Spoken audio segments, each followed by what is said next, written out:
He left home a king. He returned a legend. But between glory and home stood gods, monsters, betrayal, and time itself. This is the journey of Odysseus, the war hero who defied fate, challenged immortals, and paid dearly for his pride.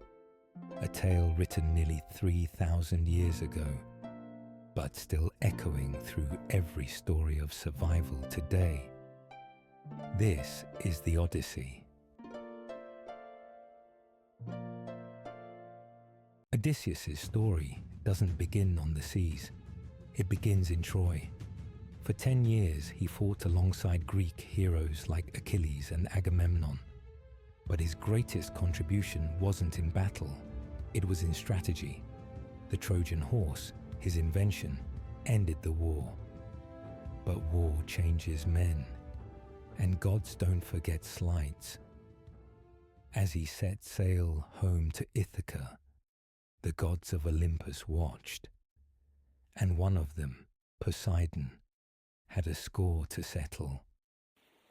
Odysseus' fleet is scattered by storms. The journey should have taken weeks, but it spirals into a decade-long nightmare. The first stop, the Lotus Eaters, a place of peaceful forgetfulness. The fruit is sweet, intoxicating, and dangerous. Some of his men eat it and forget home entirely. This is Odysseus' first test as a leader. Will he let them stay in false paradise, or force them onward into danger? He drags them back to the ships, because even paradise is a trap when you have a home worth fighting for.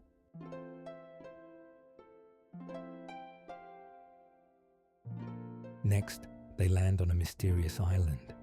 There, a cave filled with cheese, milk, and livestock lures them in.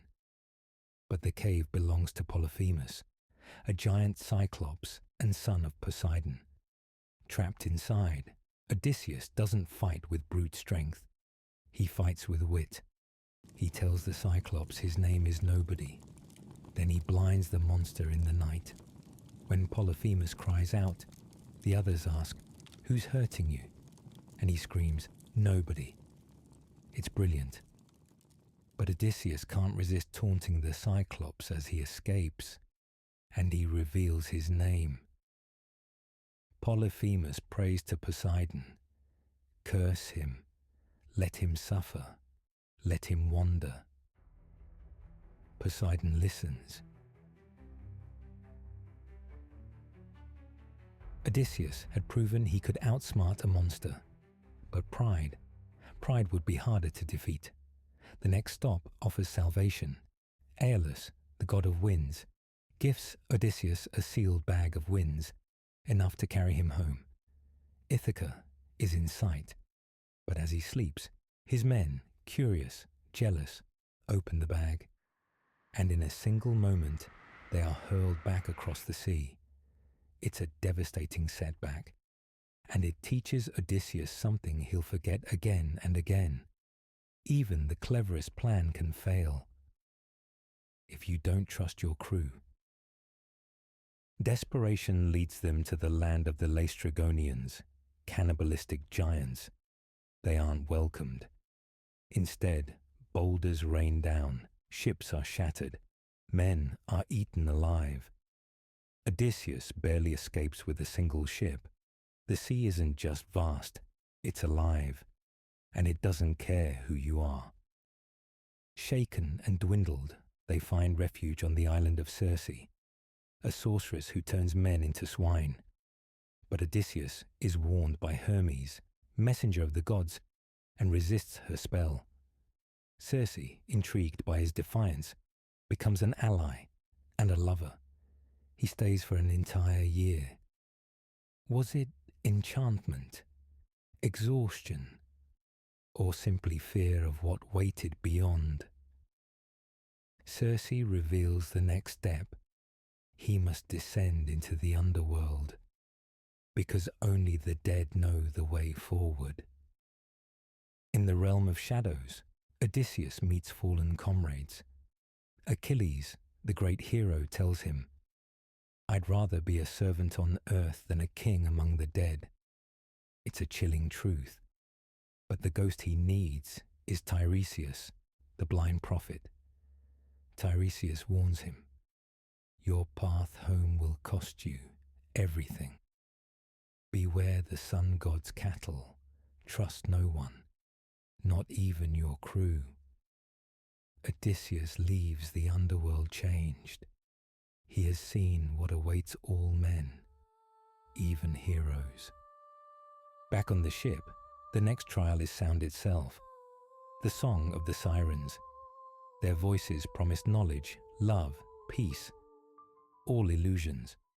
Odysseus wants to hear them, despite the risk. He orders his men to bind him to the mast, ears stuffed with wax.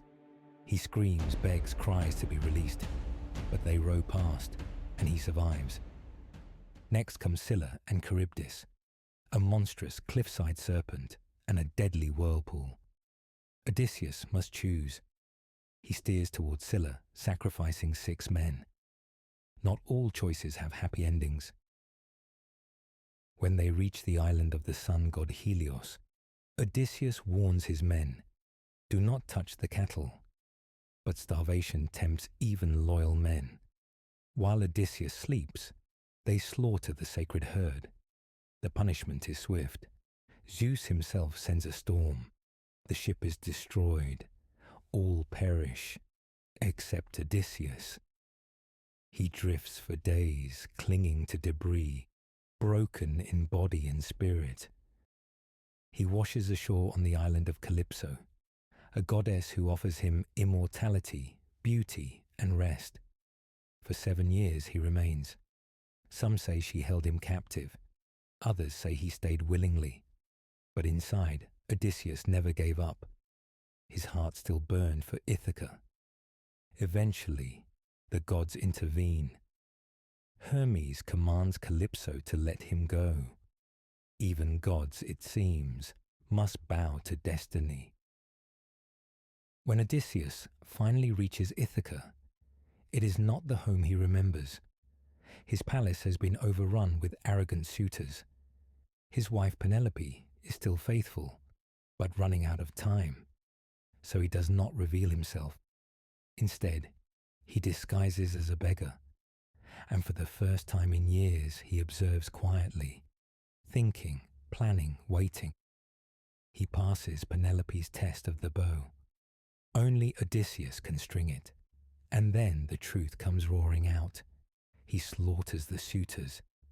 Justice, long delayed, is delivered in blood. Penelope, wise and careful, doesn't rush into his arms. She tests him with one last question about their marriage bed. Only he knows. It was carved from the roots of a living tree. It is him. And after 20 years, Odysseus embraces his wife. He's not the same man who left. But then again, neither is Ithaca. The Odyssey isn't just a story about a hero. It's a story about home, about what we lose, what we endure, and who we become when everything is taken away. Odysseus wasn't the strongest. He wasn't the fastest. But he endured. And that, in the end, is what made him a legend. Because sometimes the greatest journey is the one back to yourself.